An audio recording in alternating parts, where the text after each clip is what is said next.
everybody, and welcome back to another episode of Hash Time With Eitan. Thank you for tuning in today to the 9th episode on the channel. We have Nadav with us here today. Nadav, thank you for coming out and joining us. Thank you for inviting me. It means a lot to me. We just want to take the opportunity to say that before we get started, we'd really love to thank all you guys for all of the love and support we've been getting. It really means a lot to me reading your guys' comments, and it's really awesome to see that our content entertains people, hopefully. And we just like to say, if you haven't already, please do subscribe. We're really trying to grow the channel. If you want to help out a little more, go ahead, recommend the channel to your friends, family, arch nemesis, whatever you'd like to do.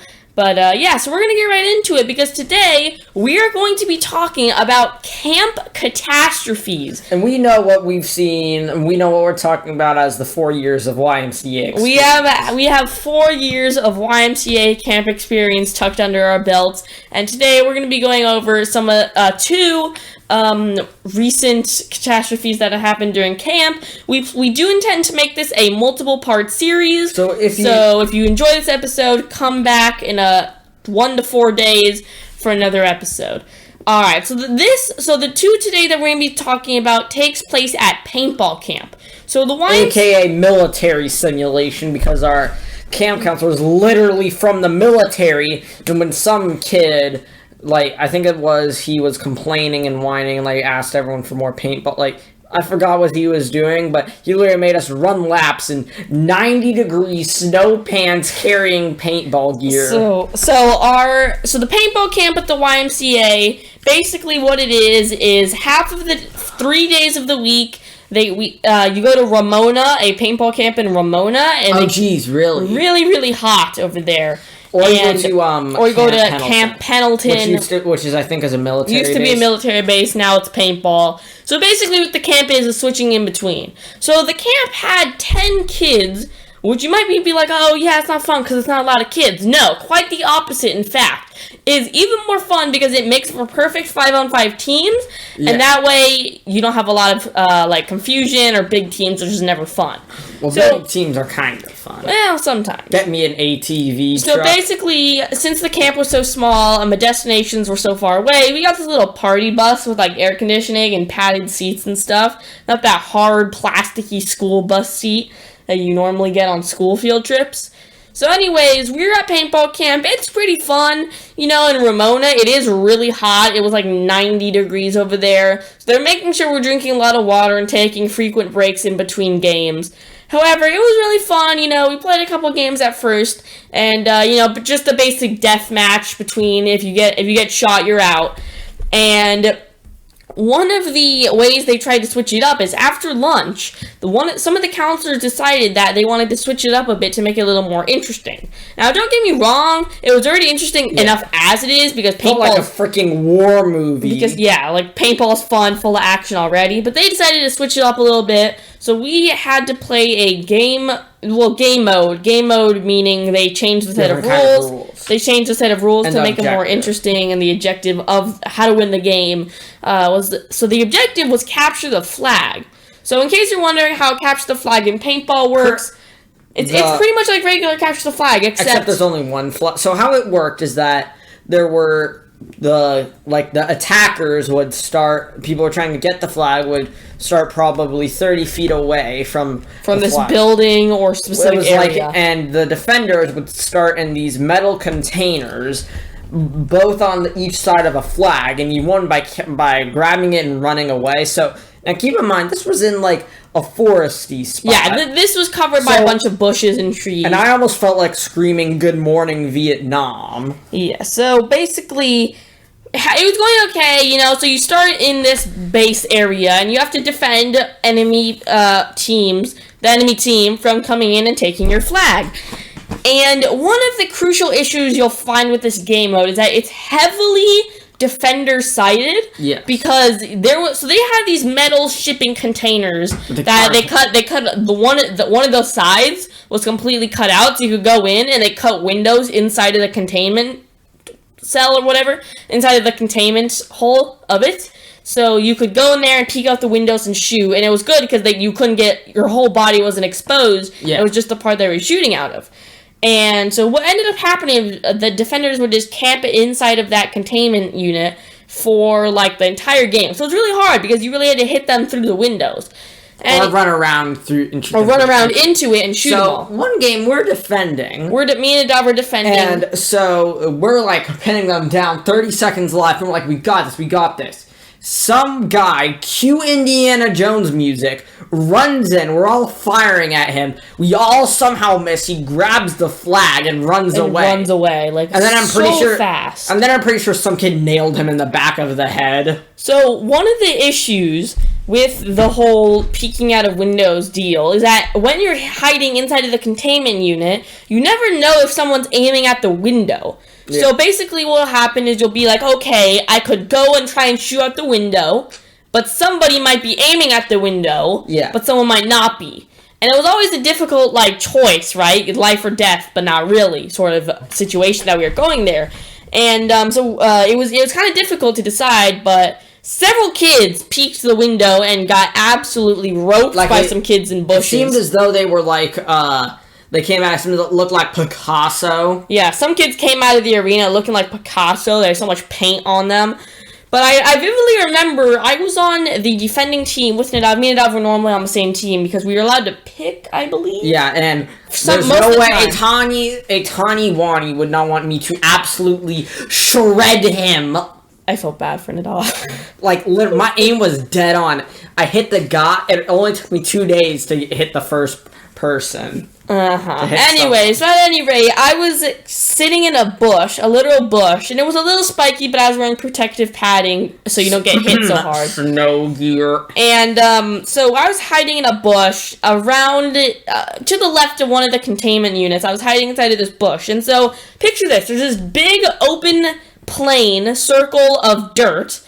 And around it are bushes, okay? And from the starting point where the defenders start out on the beginning of the game, it was on a direct path. So normally you start out, you walk through the plain, go in between two of the bushes, and go and grab the flag. So I was hiding in one of those two bushes that I had to pass by. And one of the kids on the attacking team, he was probably about 9, 10, 9.5, somewhere in that range. And what he ended up doing is he ended up walking by without aiming or anything. He wasn't on high alert at all. He was just casually strolling through there, completely oblivious to the complete war that's going on. Yeah, it's just like taking a stroll and then paintballs flying. Guys like, get down! Like some guy's dragging his like literally I had to one point Eitan got shot in like the leg and I had to end up dragging him to cover because one time he got shot twice and like got this really bad bruise. Yeah, those paintballs were hard. Anywho, so this kid's walking through this plain, and I'm hiding in a bush, right? And I have my gun, the barrel ever so slightly protruding out of the bush, right? So I'm thinking, oh my god, I'm gonna like as they say in video games, a bush camper. Bush camping. I'm gonna totally destroy this kid, right? So he's walking towards me. Little did he know that he got 360 no scopes 30 seconds later. So this kid's walking towards me, right? And he is going. So you have to go through the two bushes, and I'm in one of them, right? So he's walking, and I line up my barrel to his face. I'm, like, perfectly ready for this moment. Okay, I've been, like, planning this out since the beginning of the match, right? And I go, and I pull my trigger when he's, like, about 5 feet away, you know, for maximum damage and maximum accuracy. Pain. Maximum pain factor to them. Because he kind of, last round, he was too kind of, like, on top of the hill after he, like, randomly shot a paintball and it hit someone. So, anywho, so I poke my barrel out, I aim on my barrel, and I pull the trigger to the paintball gun, and it didn't fire at all. It just made a little, like, a wet fart noise. Like a... no, it went like a... like that, like a... And it was the case of the paintball gun being, like, not properly primed, so you have to pull back this little... push this button, the safety wasn't on. And so this kid immediately looks toward the bush. He whips his head towards the bush. Didn't pull out his gun because he thought it was a lizard, which there were there. And looked toward the bush, sees this like 1.5 foot long barrel poking out of the bush right towards his face. And yeah, I was able to push the button. And let's just say it did not end well for him. He ended up crying because I shot him in the neck. Oh, that's a... So how it worked is the paintball masks don't protect your neck; they just protect down to your chin. So if you got shot under the neck, it was like they'd be on the ground crying because the paintballs were really, really hard. Nothing compared to Camp Pendleton, but still really, really hard. And another time at Ramona. So you know where Ramona is? It's like It's way drive. Way out in the sticks. It's very, very hot. And so we got there 110 degrees. Now, I have to wear ski pants so I don't get hit in the legs, and that ends up hurting a lot. So I ended up ditching those, and I was scared I was going to get shot. It's going to break my beautiful kneecaps. So first game, instead of paintball, we played freaking with flamethrower paintballs because the balls kept on melting in the chamber, and I'm just spitting out paint. The paintballs melted in the chamber, like the little thing you keep them in because it's so hot. So when you did it would just squirt out paint like a paint gun. And like a water gun, with paint. On a related note, speaking of the getting sprayed with paint, we were at Camp Pendleton, and Camp Pendleton not only is it known for its variety of different maps you can play paintball on, however, it's known for the hardest hitting guns in the paintball industry because their paintball guns shoot so hard and so fast, and their balls are so big. But as we were saying, their balls are super big. Their balls are super big that they have over there, full of paint, and it hurt. I got bruised multiple times. I might just bruise easy, I don't know, but it was definitely not a pleasant experience to get shot. Drink your milk for your bones. Drink your milk, kids, if you're gonna go play paintball. Anywho, so the map we were playing on was this desert area with a bunch of little huts, okay? Yeah, this is a real military training, I think. Probably about 3 feet by 5 feet, a little kind of rectangular house made out of plywood with little holes cut in the sides and a flat roof on top. So now our team was that day our team was kind of losing a lot. We were just sick of it, so we decided to go full SEAL Team 6. We were moving a tactical unit. We moved in a tactical unit across. So basically, kick down the door. So 6... blast the house, make a Picasso on the wall, just check if anyone's inside. So basically, we're all in a group of 5, because we have 10 people, 5 on 5, and so we're all moving like a SEAL team, we did like that, how you have one hand on the person in front of you's left shoulder and the gun in your hand, and you move forward like marching. So we thought it'd be funny, so a lot of what you do is you'd camp in a house and just shoot everyone who was running from house to house. And while it was annoying, it was a definitely good strategy because you had a lot of cover. And so basically what we had fun doing is we would all 5 of us we'd sneak up into a house that somebody was shooting out of. And all of a sudden, all 5 of us would poke our guns into the doorway. And just, take a turn and just imagine this speed as the pressing the button. Just it was 5 times 5. So basically what we do is we'd all stick our guns in there and just absolutely spam the trigger, and just everything in there would be obliterated with paint. And it was kind of scary to be in there because how it works is there's there's 4 walls. Okay, there's one of the walls that has a door cut out. And across from that is a wall with a window, and the other 2 walls are solid walls. So the door is behind the person who's shooting out of the window. So they'd get absolutely destroyed from behind if we were doing that strategy. And it was not pleasant to be inside, though. I can guarantee you that. So we were doing this, and all of a sudden we find this house, right? And no one's shooting out of it, but we knew somebody was in there because we saw a brief flash of a red shirt as we saw somebody run in there.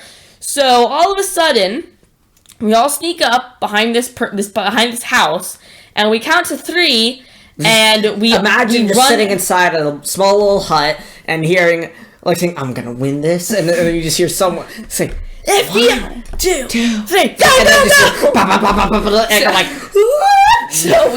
So we all rush inside the house, guns pointing. We didn't start shooting yet because we wanted to see where we were aiming at.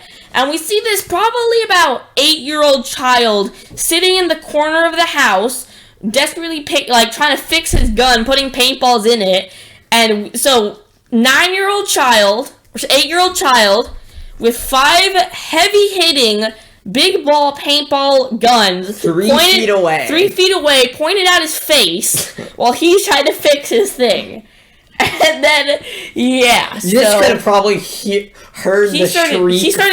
He started screaming, and they started crying, and we just felt bad for him. So we didn't shoot him because it was like at close range, and with 5 people, that would not have been good. So we just let him walk off the field unharmed. Yeah, there's a surrender option. And we give him the surrender option.